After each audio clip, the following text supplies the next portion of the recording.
சட்டிகளை தயார் பண்ணி அதை முறையா அடுக்கி அதுக்கு நெருப்பு வச்சாங்க.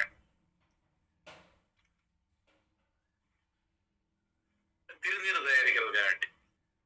இத மாதிரி ஒரு டெக்னாலஜி நம்ம நாட்டுல உண்டு. இத விறகுல பண்ணி காற்றுல அதை எரிய விட மாட்டாங்க.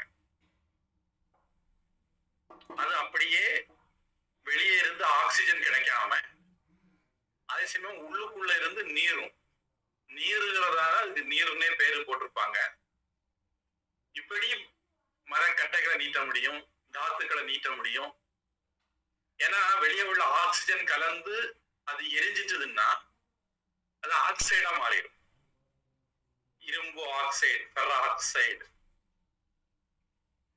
Sulphuric oxide,